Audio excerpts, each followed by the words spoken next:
Hello and welcome to the Transformation Project, a podcast and community for women who are looking to transform into the best version of themselves no matter where they are at. A place where you can listen, learn, and laugh along with us as we dive deep into different topics to help you live a happier, healthier, and more fulfilled life. Remember, we are all learning here together, and therefore the content and opinions of the hosts and our guests should not be taken as medical advice. Please consult your healthcare professional for any medical questions. Hello, everybody, and we're so excited to have you back joining us on the Transformation Project today. We have such a treat for you today. Jessica and I cannot wait to dive into this topic today. With us online, we have Narelle Chenery, and she's going to be talking to us all about chemicals in skincare products. Narelle started formulating natural skincare products as a hobby in her kitchen in 1995. She clearly did a lot better than I did, because I started making in high school Vaseline with food coloring in it, but that never went anywhere or took off. But Narelle in 1998 launched her first cosmetic brand at a local market, and then in 2001 revolutionized the beauty industry when she developed the world's first certified organic skincare range, Miessence. Since then, she's formulated well over 100 products in the health and beauty space that have achieved over $100 million in sales. She's passionate about empowering women to avoid dangerous chemicals hidden in beauty products. She consults new budding entrepreneurs, new brands, and established companies wanting to be part of the multi-trillion-dollar global wellness market. And we are so honored and excited to have her on with us today. So welcome, Narelle. Thank you very much, Yvette and Jessica. I'm very happy to be here. So clearly you had a lot more go get 'em than I did, making lip balms for my mates in high school out of Vaseline and food coloring. That never took off quite as much, I don't think. And considering today's topic, when I was thinking about that, I was like, there probably isn't great ingredients in Vaseline and food coloring. No, that's right. They're definitely not natural. No, that's right. And I think a lot of people aren't quite, I mean, there's, Vaseline just as itself is not a great one, but just in general, how did that all come about, and why is it so important for us to really be like taking attention about what the chemicals are in our skincare products? Well, it actually started with me actually selling another range of skincare. And I was selling and reading all the marketing literature and reading the ingredients and going into their marketing about the ingredients, because I'd be reading things like disodium lauryl sulfosuccinate or sodium lauryl sulfate, and then it'd have in brackets or parentheses afterwards from coconut, or all these long-winded chemical sounding names, followed by from coconut or from palm or from silica or whatever. And I'm like, it doesn't sound right. So that's what inspired me to start looking into what is the process that turns a chemical from coconut to, for example, disodium lauryl sulfosuccinate. What is that process? And in researching that, I discovered that actually a lot of toxic chemicals are used to transform what is a plant-based natural ingredient into the end product. So that's where, and the fact that manufacturers, or the fact that this company was saying it came from coconut, to kind of what I got, that it was just lulling us into this false sense of security, saying, oh, it's from coconut, so it must be good for you, or it must be safe. But yeah, what consumer doesn't know, is not aware of, is that what actually is that process that transforms that natural raw material into that end user and end product. And yeah, that spawned my whole existence over the last 25 years, which is actually, creating truly natural products from, truly natural ingredients, and, even coming to the extent of creating a certified organic product. So, yeah, there's been a lot of, you must have had a lot of hoops to jump through with that one, I'm sure. Yes. Yeah, and back in those days, there were no cosmetic standards. There were only organic food standards. So it was a lot it was really difficult. So basically the products that I created had to conform to organic food standards. Whereas today, with the advent of cosmetic standards around the world, like Cosmos or EcoCert, or there's various standards around the world that are specifically pertaining to cosmetics.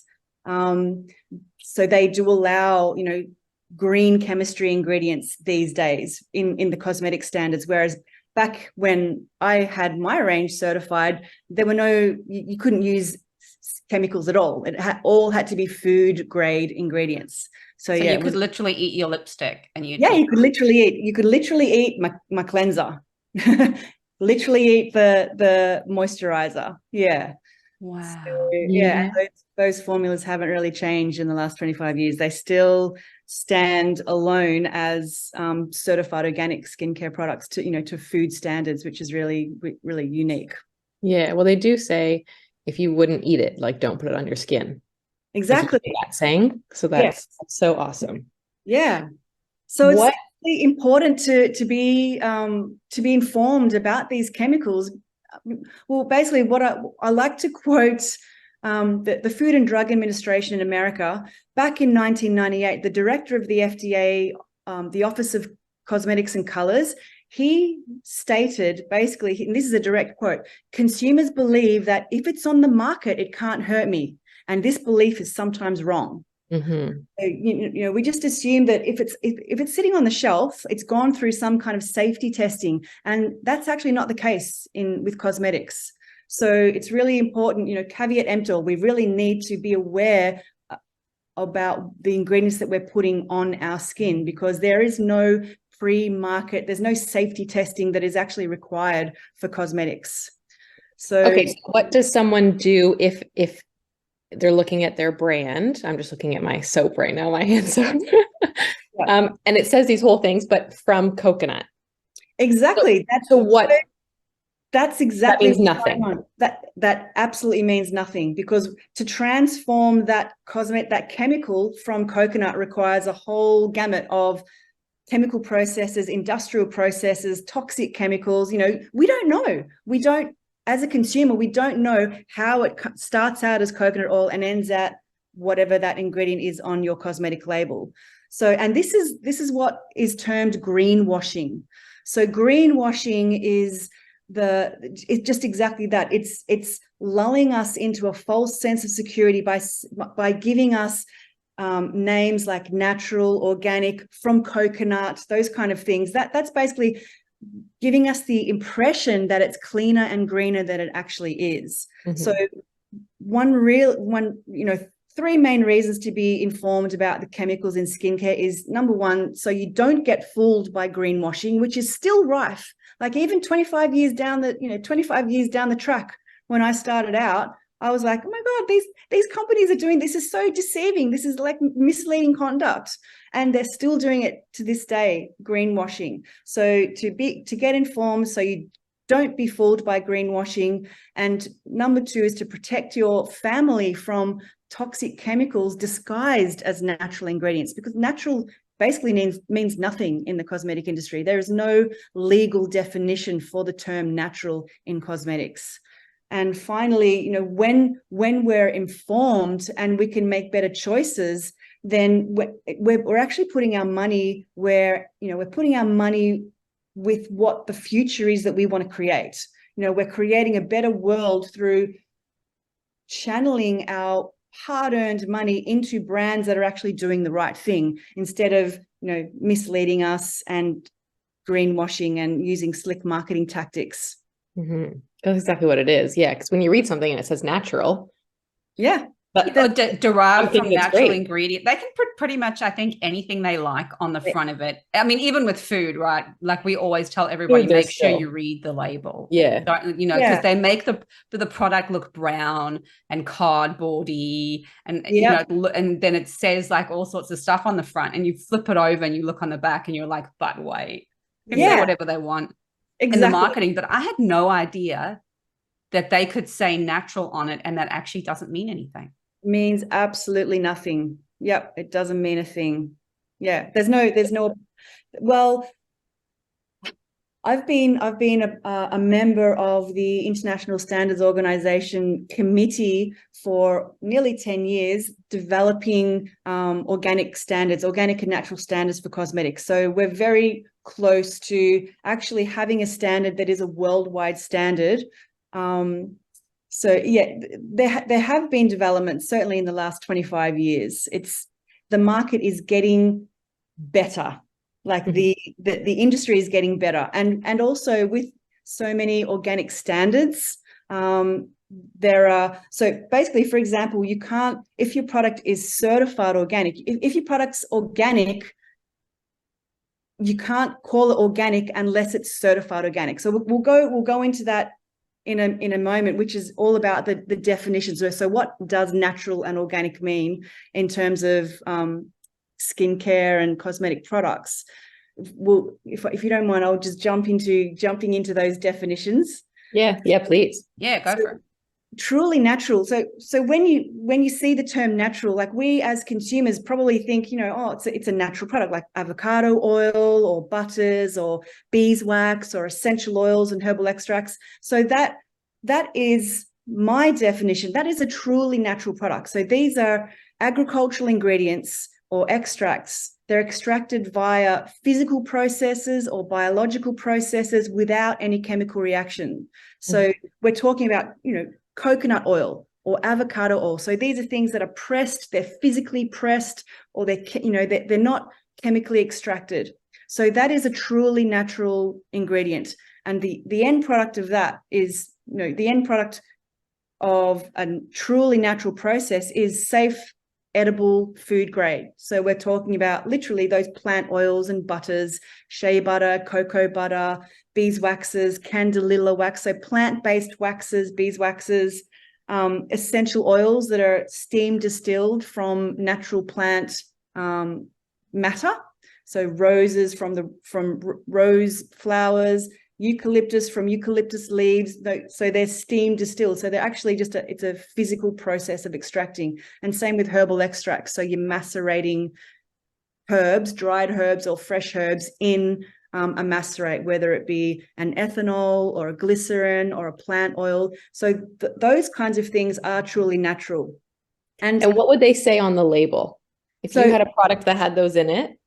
Well, you don't need to decipher those things, because it's going to say coconut oil. It's not going to say disodium lauryl sulfosuccinate from coconut. It would just say coconut oil. You'd be able to understand it. Like, yeah. Okay. Yeah. Right. Yeah. So those truly natural things are things that are self-evident, and then the next step above, or the next step beyond the truly natural, are those naturally derived ingredients, which are the things. So for example, you can have sodium lauryl sulfate, which is naturally derived.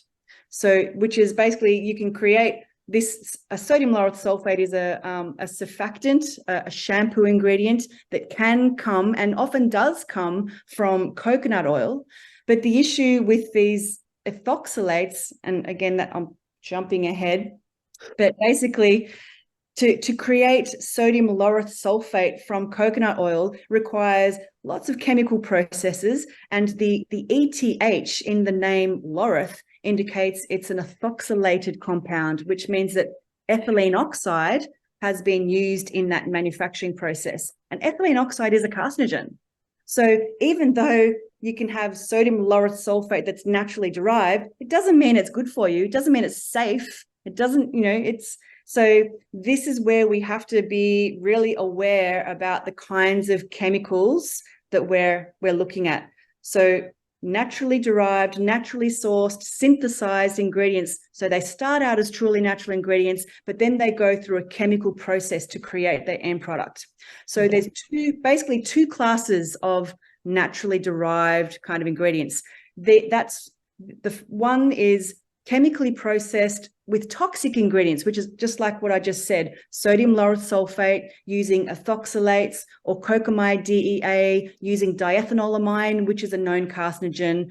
So these can all be naturally derived, but the manufacturing process that it goes through utilizes toxic carcinogenic ingredients. So so you can have toxic naturally derived ingredients, and then you can have green chemistry naturally derived ingredients. So these are ingredients that are chemically processed, but with non-toxic ingredients. So this utilizes the principles of green chemistry, which are safe ingredients that are non-toxic to humans and non-toxic to the environment. So these are things like cocoa glucosides in terms of, when you're looking at a shampoo, you're looking at the glucosides in terms of emulsifiers, which are kinds of chemicals that combine oil and water. So to have a moisturizer, moisturizers are a combination of oil-based products and water-based products. So you need an emulsifier to combine the oil and water. Otherwise, it's just going to sit in layers. So you can have green chemistry emulsifiers. So the best way of sorting through the wheat from the chaff is basically let an organic certification body do the hard work for you. Okay, that was going to be my next question. Yeah, because you don't know whether polyethylene glycol or is sodium lauryl sulfate toxic or is sodium cocoa sulfate toxic. So it's if you basically hand it over, because organic standards, organic certification bodies actually do all of the assessment, and they only approve ingredients that have been proven to be safe, that are green chemistry ingredients. So they only allow ingredients that are green chemistry. So basically, if you're looking for safe ingredients, safe naturally derived ingredients, you want to look for Cosmos certified or EcoCert certified or ACO, which stands for Australian Certified Organic certified ingredients.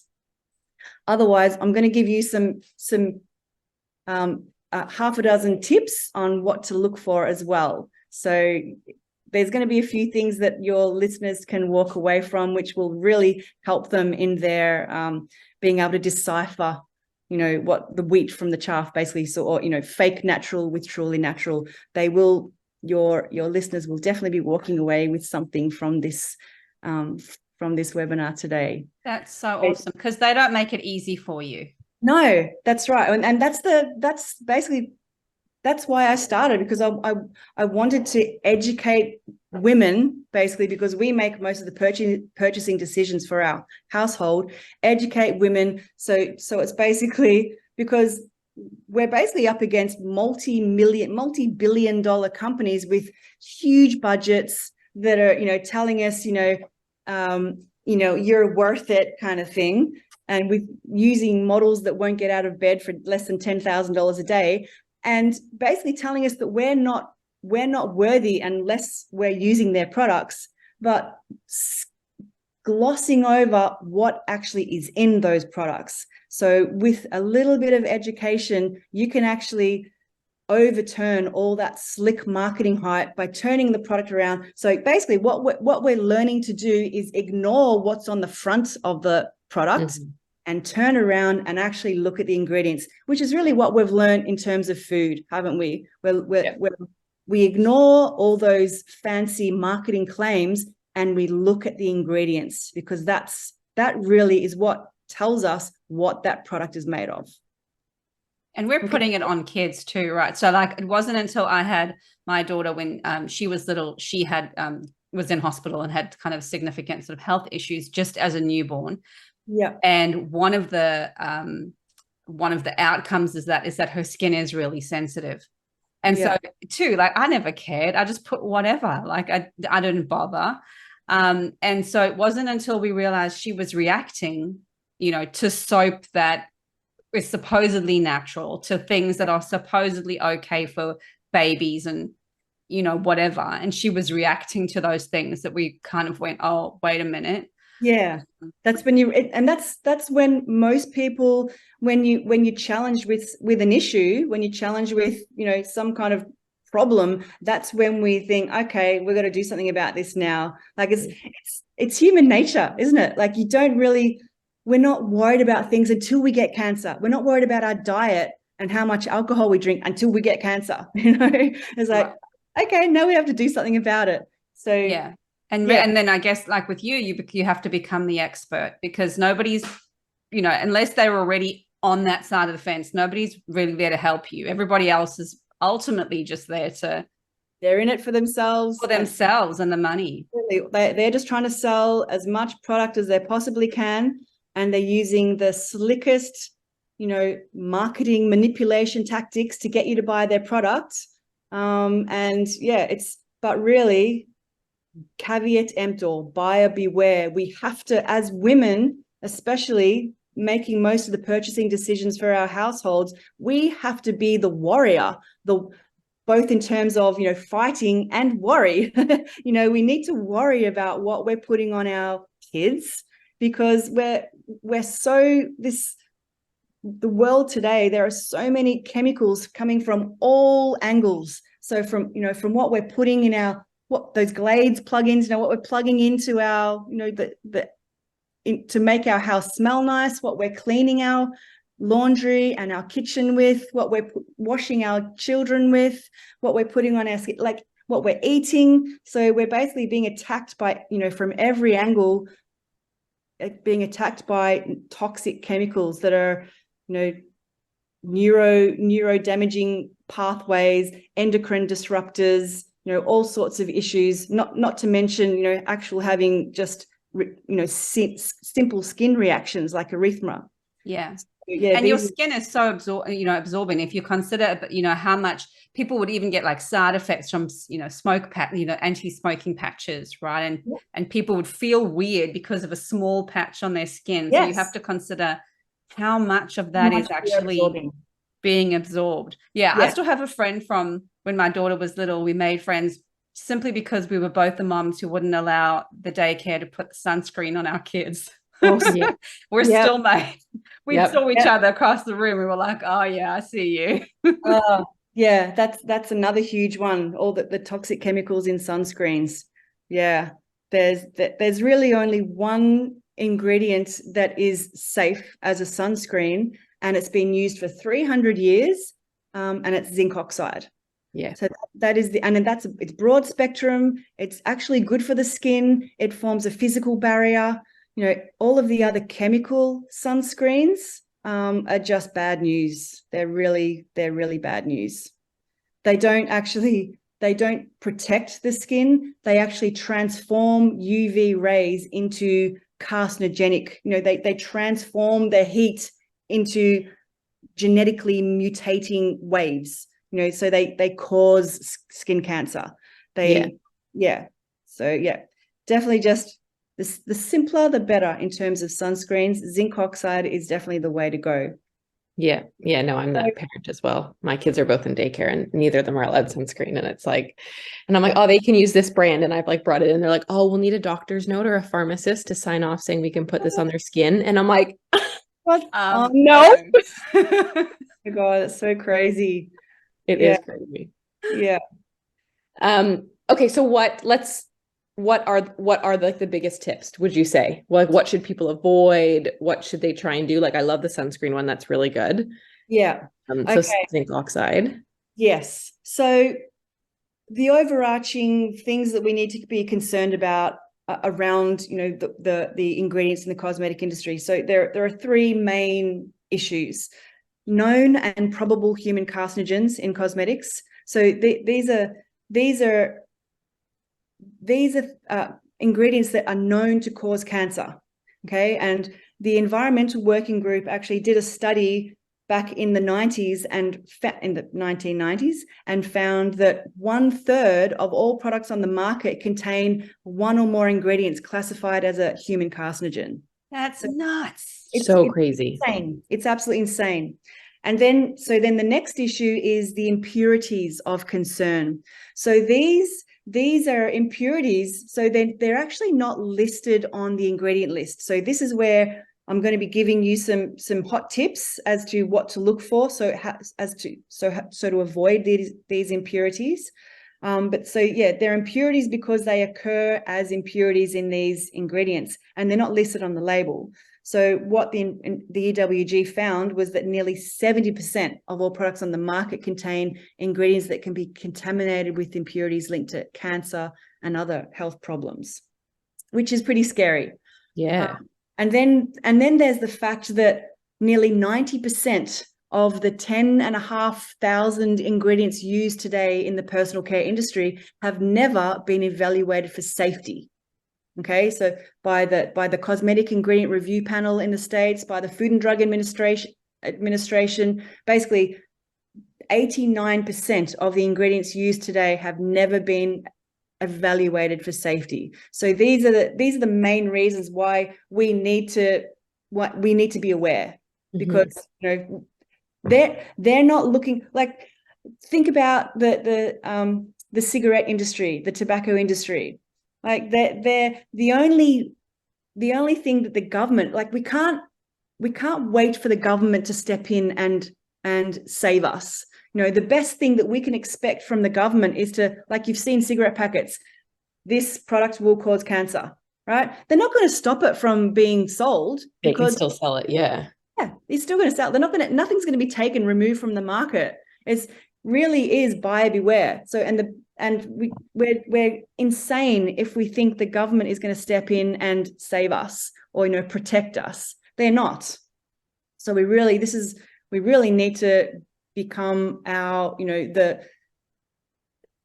stopgap for anything coming into our family. You know, we're the ones that need to stand up and be aware and fight this. And like you said previously, vote with your dollar.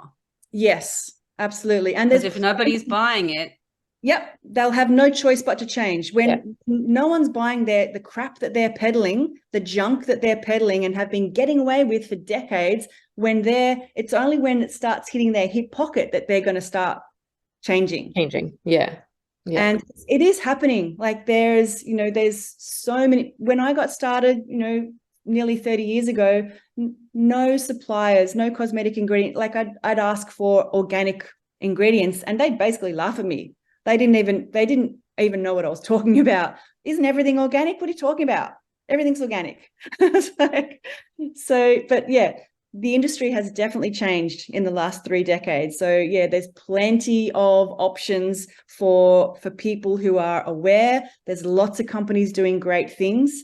It's just a matter of being aware as to what ingredients we want to avoid and basically dropping those companies that are out of integrity, that are still trying to peddle toxic crap to us under the guise of natural, green, safe, whatever.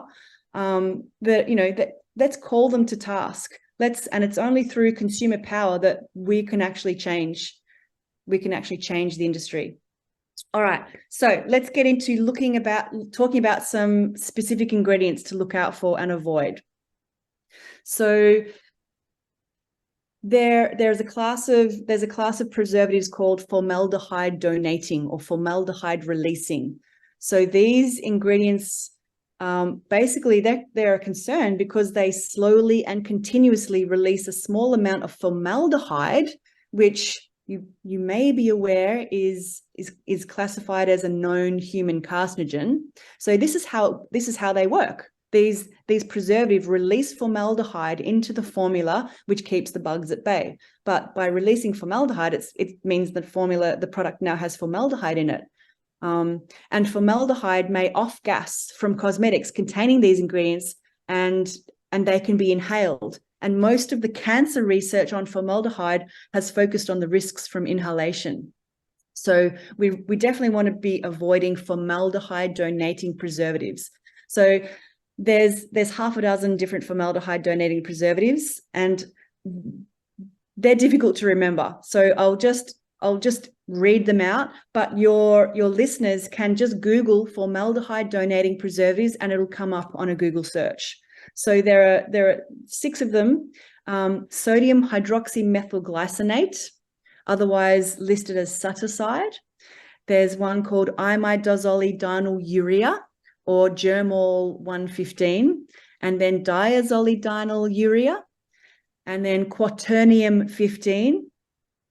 And I mean, you're never going to remember this one. 2-bromo, 2-nitropropane, 1,3-diol.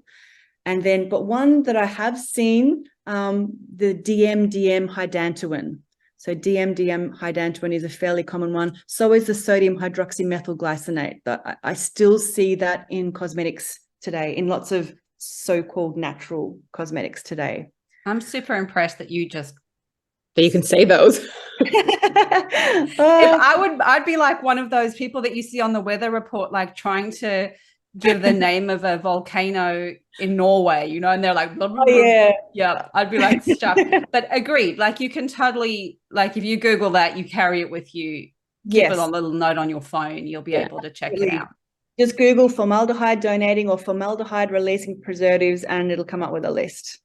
And then, okay, so this one is a little bit easier because you only have to look for 3 little letters, ETH.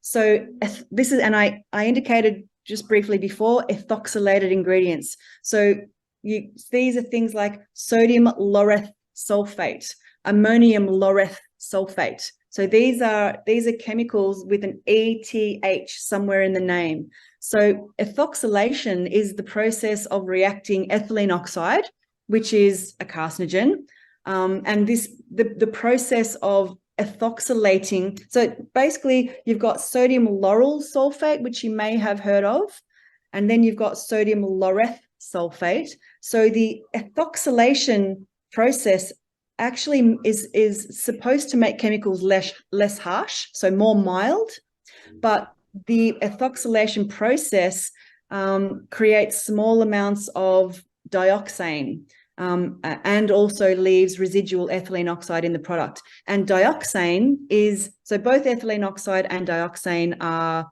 carcinogenic and they readily penetrate the skin. So basically, if any ethoxylated cosmetic ingredient is potentially going to be contaminated with 1,4-dioxane, and these are carcinogens. So I'm reading what I think is a good brand. I won't drop the name. And it says on it, no SLS, SLES, DT, EDTA, or parabens. Yep. But reading the ingredient list, so the third ingredient is sodium. I'm not going to be able to say any of these. Lauryl, LAUROYL. Laroyal, yep. And then the third part of this word, methyl, something. Anyways, coconut derived. But so that has the methyl in it. That's okay. So that's okay. That's okay. So what we're looking for is ethylene, somewhere ethylene, okay? Or ETH. Oh, like ETH on its own. Well, no, ETH as in sodium laureth sulfate. Okay. Or cetereth or oleth, anything with ending in ETH. So there's going to be a word ending in ETH. So this is how you can identify ethoxylated ingredients, by looking for that phrase ETH in the name. So, but there are things called PEGs, PEG. So sometimes you'll see like a capital P, capital E, capital G, PEG 7 almond glycerides, for example. So the PEG stands for polyethylene glycol. So there's an ETH in there. They hide the ETH. They hide it. Yeah. So they've concatenated the polyethylene glycol to PEG, but it's still an ethoxylated chemical. So it's going to have these impurities. So even though ethylene oxide and 1,4-dioxane, these are impurities, and this is the issue with over 70% of cosmetic ingredients that can be contaminated with these impurities that don't appear on the label because they're impurities. They're just part of the ingredients, part of the manufacturing process. So that's hopefully that's a somewhat easy one to look out for, the ETH, the ethoxylated chemicals. So it ends with ETH, the word. Yes. Okay. And then we have another contaminant, which are the nitrosamines. So nitrosamines have been identified as one of the most potent classes of carcinogens on the planet, having caused cancer in more than 40 different animal species as well as humans. So I know it's shocking that when I was doing this research, I'm like, I can't believe that companies knowingly put these ingredients into products that they know that we're going to be using on a daily basis. it was shocking to me. And it made me really angry. And then anger, was my inspiration, basically, because I was so pissed off that basically I was being duped, because this product that I was selling before I started making stuff in my kitchen, I was selling a range from America, and it was being claimed as natural and organic and the best of science and nature. And I was finding, as I was researching all these ingredients, I was finding all the same things that I'm talking to you about. Like, are you serious? How can they get away with this? And, I'm a trusting person. I'm trusting that when you tell me something's natural and organic, that it actually is. Mm-hmm. Yeah. But no, it's not the case. So that's what made me so angry. And I wanted to, this has been my passion for like 25 years, educating women to basically flip that, to tackle that slick marketing hype of the multi-billion-dollar companies that are trying to sell us their crappy wares, and, educate so we can look beyond the marketing hype, so we can basically not be fooled by greenwashing. Wow, I hope you guys are learning as much as we are in this episode so far. At this point, when we had been recording, I already had almost a full page of notes. Please make sure to join us in part 2 of this incredible episode, learning more about chemicals in cosmetics. We'll see you over there.